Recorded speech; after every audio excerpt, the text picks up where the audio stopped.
Good evening, and welcome to The Joint. Let's do this.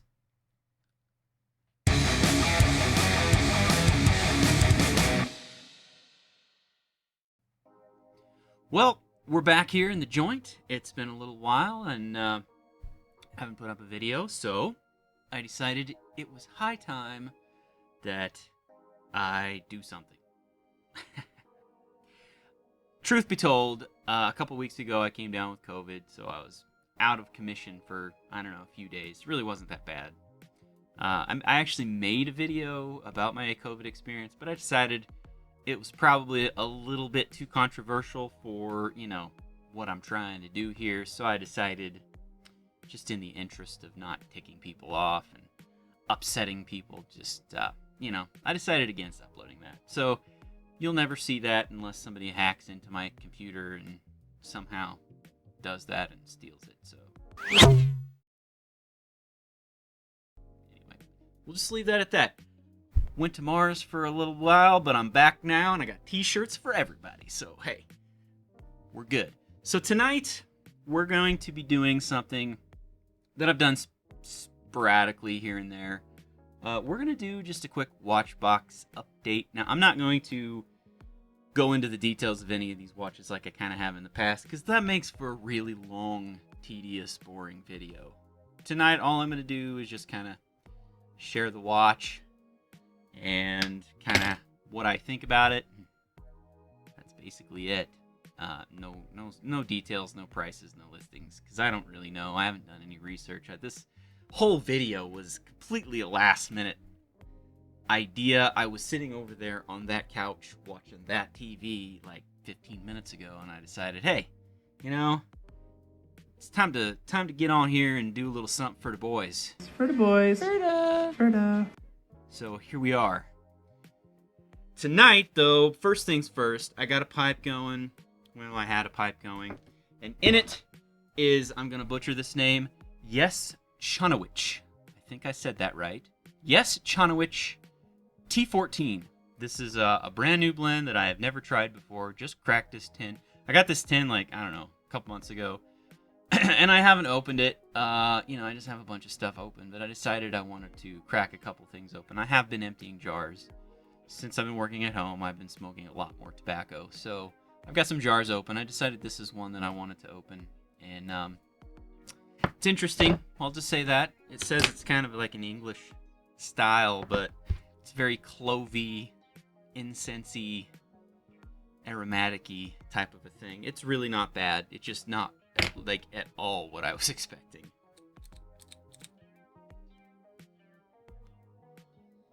Okay. Now that that's out of the way, we're going to get into the watch update. Now, some of these watches you may have seen because I've done maybe a video on one or two of them. But like I said, I'm not going to go into the details. I'm just going to kind of go over what it is and, kind of my thoughts about it. So the first one we're going to look at that's in my watch box that's new is this Timex Expedition chronograph. So this is I think it's got a 100 meter water resistance, and it's a chronograph. This is an interesting watch because the chronograph, when you pause it or you stop it, it gives you like tenths of seconds. It'll read off tenths of the seconds, not just the second, which is kind of interesting. It's kind of a interesting feature. So if you look at it here, see if I can get it to focus. There we go. So you got your hour and minute, your chronograph second. You got your second hand here. This is your chronograph minutes. And then this little dial right here, when you pause the chronograph, it actually gives you the tenths of seconds, which is kind of cool. Another cool feature about this watch is it's got the tachymeter around the outside. Really and truly, this I think was like $50 or something like that. And for $50, dude, you really... This is a monster watch. This is a great watch. It's got the Indiglo backlight. I don't know if you can quite see that. Very nice. This is like, if I wear a watch to bed, usually it's either this or my other Expedition, the black dial, although I really do prefer this one, I think. it's got 100-meter water resistance, like I said. Comes on this nice leather strap. I haven't changed anything about this watch since I got it. So, watch number 1 out of the way. Let's see which one to do next. This one here I did a video on. This is the Armatron blue-faced watch that we've got here. Now this really is, I don't remember what I paid for this, like $30, $40. It was cheap, guys. It was cheap. And this, you know, I mean, does it look like a Rolex or a Breitling? No. Is it maybe trying to look like something like that? Yeah, maybe. But I mean, just wearing this around, it just looks nice. It's a comfortable watch. You know, it tells me everything I want to know, the day, the date, the time, day of the week. It's just a great all-around watch, and it looks nice, and it wasn't expensive, like at all. It was not expensive. So that's another new watch that we've got going on in the watch box. Keep in mind, I haven't sold any of my watches. My watches are kind of like guitars, and that's kind of like motorcycles or muscle cars. They're like kids to me. Once a watch comes into my collection, it's never leaving. So, you know, just take that for what it is.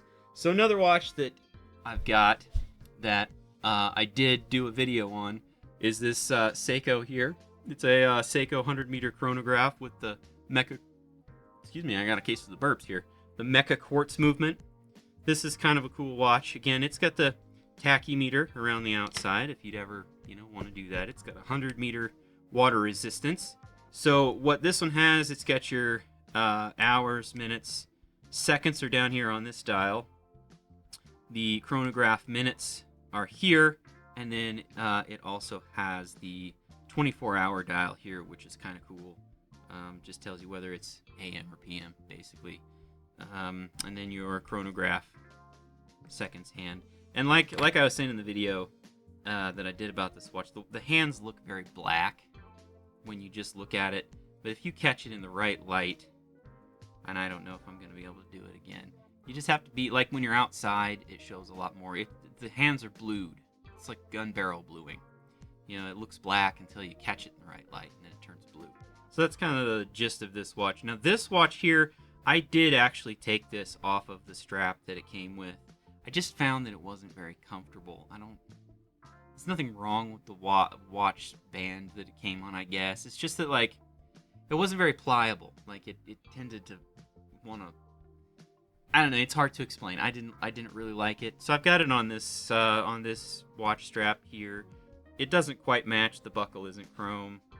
It's black. So this probably won't be the watch strap that I leave this on long term, but it is definitely more comfortable than the one I had it on. And I happen to have it laying around, so hey, that's what it is. So that's watch number 3, and what I'm going to do right now is take a break, relight the old T14.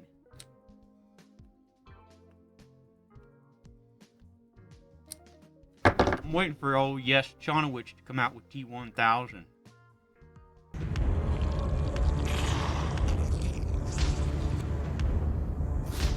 That'd be alright. No, because that would mean Skynet's gone active, and we don't want that.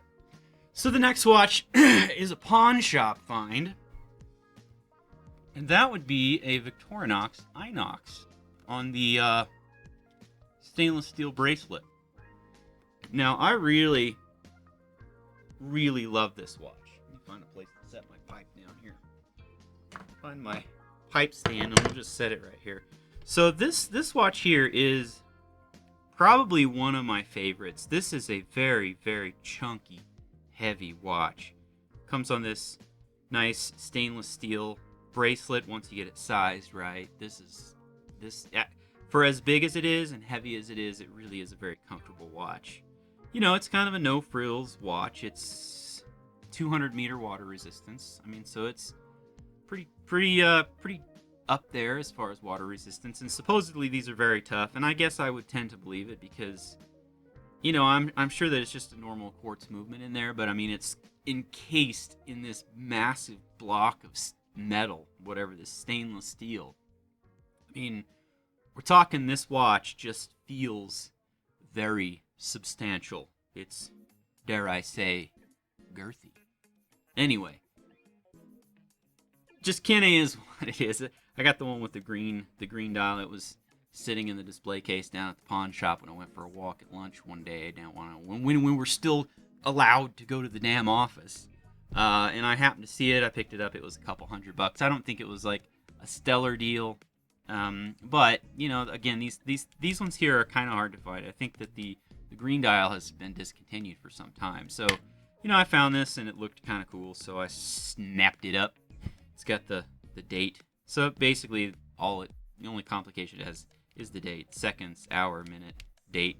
The tick marks and the Swiss Army logo up here at the top are loomed, so that's kind of cool. We'll just keep on chugging, shall we? The next watch is one that was on my list, and I had it in the cart, Amazon cart, and my wife actually is the one that pressed the button to order it. I was still debating on whether or not to get it because it's kind of expensive, but it is this. It's the Casio GShock Rangeman. This guy here is absolutely insane. This is a beast of a watch. I mean, it's cool. It does so much cool stuff. You know, it does all the typical Casio digital watch stuff. It's got a countdown timer, a stopwatch, a clock, a second time zone, stopwatch timer. It's got alarms. It tells you what the sunrise and sunset is for whatever day you're in. You can, it'll recall memory things. Like it'll tell you what the max altitude you've been at, the minimum altitude you've been at, all kinds of cool stuff. And it's sets itself based on the atomic clock wherever you happen to be closest to one. For me here, sets off of the clock in Fort Collins, Colorado. So it only takes a few minutes at midnight to get it, and it pulls the current time and date. So this sucker is like never out of sync with time. This sucker here is always spot on. But then the other things that it'll do, it gives you the altimeter. Now you gotta know your altitude where you're starting because it runs off of a barometer. So you know, if the atmospheric pressure changes a little bit, it'll give you a different elevation based on, you know, the weather that day. So as long as you can set it real easy, that way you're back at zero. But you got the altimeter. It's got a compass, which is nice, and the barometer. So, you know, it's just a very sweet watch. I mean, as you can tell, this sucker is huge. But honestly, a G-Shock is supposed to be huge, in my opinion. So, you know, if you're wearing a G-Shock and it's like a little dinky, I'm like, what are you doing, man? So, anyhow, there's that one. The next watch we got, actually, I picked it up because after one of the last videos, one of you guys commented and asked about bracelets for a Casio Duro. And this is honestly a watch that I had never even thought about buying. But I looked at them on Amazon and they're like $50 for a 200-meter dive watch. $50. I mean, you know, I've watched some videos like the time teller guy. He kind of poo-pooed on him and said, if I got $50, I'm going to buy a G-Shock. Well, you can't really get a G-Shock for $50 that's like an analog one. You know, those suckers are all like $150 or $200. This right here, this is a sweet analog dive watch. And as you can see, I don't have it on the rubber straps that it came with because I have kind of turned into a bracelet guy. But right here you can see the black Casio Duro, and I've got it on a bracelet that I found on Amazon. And I was searching around just wanting to find one, and this particular bracelet had reviews from people who had put it on a Duro, so I knew it would fit. Yeah, it took a little bit of persuasion to get it on there, but I got it. But again, this is kind of like the Victorinox Inox in the fact that you have basically your time and a date, and that's pretty much it. This one, in addition to that, though, it does have the unidirectional bezel, and these clicks feel very, very substantial. Let me put this up to the microphone. I mean, we're talking, this is a pretty stellar quality. I mean, the dial on this, I'm sure that the video is not doing this thing justice. You know, it's kind of got I don't know, it's just a very elegant watch, I would say, for like not much money at all. And it's got the screw down crown. That's how you get the 200 meter water resistant part of how you get it. I liked it so much that I went ahead and bought the other one in blue. So I got the blue version as well, and I've got it also on the same bracelet. This one here is probably in a close tie for my favorite watch. I would say that when I get up in the morning and I go to the watch box, this watch here, this is the one that I gravitate towards the most. And I think it's the combination of the blue dial with the blue bezel. It's just, I mean, it just looks very handsome.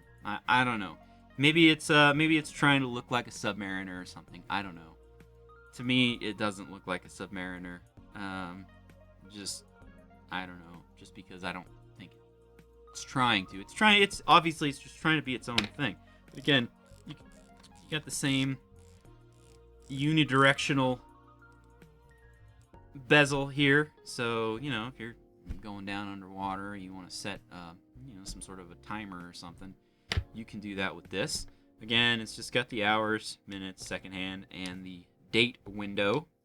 This is a very slick watch. Guys, these Duros, man, I mean, if you're looking for kind of a classy looking watch that's got a lot of toughness, that's not really expensive, you can't go wrong with this. Like, you can't go wrong with this. You just can't. So, the last watch I think that I want to show you guys, let me see here. No, I think I've already updated you on everything else that's in the watch box. Is my latest acquisition, and that's what I'm wearing right now. And that would be a Seiko SNA411 Flightmaster. I just got this the other day. Now, these kind of are becoming hard to get, which is why I decided to go ahead and spring for it right now. It was like $260 something like that dollars. So, you know, a little on the high side, but boy, up until I got this, I'm gonna say that this Blue Duro was my favorite watch, or the watch that I tended to wear the most. Ever since I got this Flightmaster, I have not taken it off.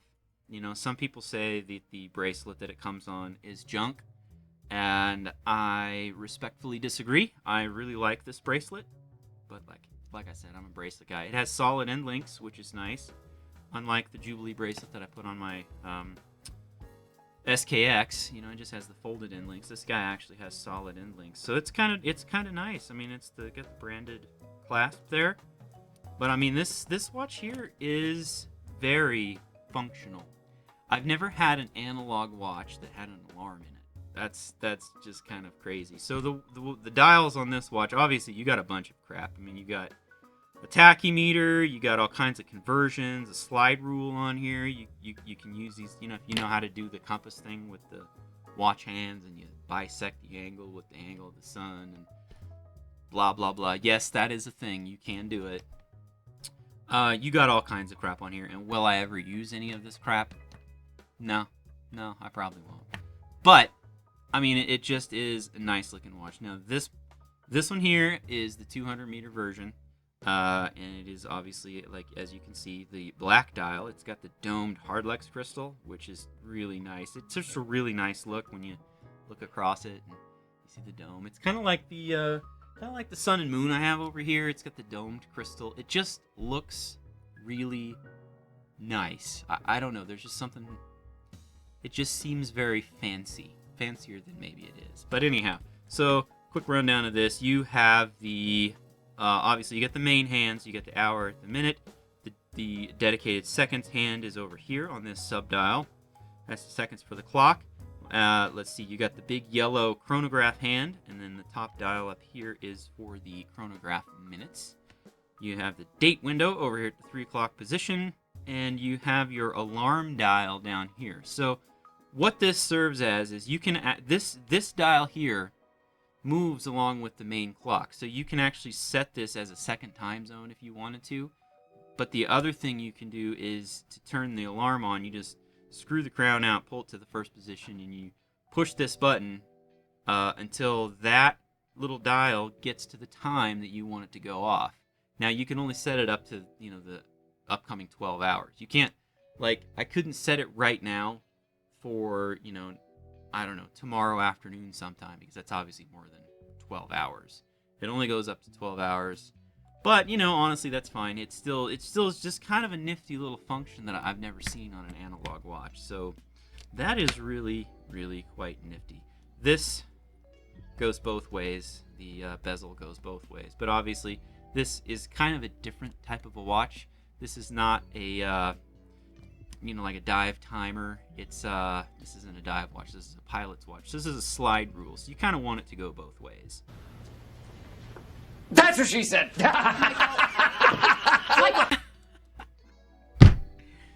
Anyhow, so I think that basically does it for the Watchbox update. I haven't really changed anything else. Let me just take a quick gander in here, see if I put any different straps on anything, but I don't think so. Stand by. Alright guys, that seems like that's about it for the Watchbox update. I don't have any other updates like straps or anything. Oh, there is one thing that I have here. Just thought about it. This is not necessarily an update because I've had this watch for so long. This is an Armatron that my wife got me probably like 15 years ago or so. And the sucker is still kicking. The light doesn't work anymore, but all the other functions on the watch work just fine. So I don't wear it very often, but I keep it because, it was a gift from my wife. And honestly, it's kind of cool that it's still running. I've had to change the battery out once. But that's, I guess, to be expected with a watch of this age.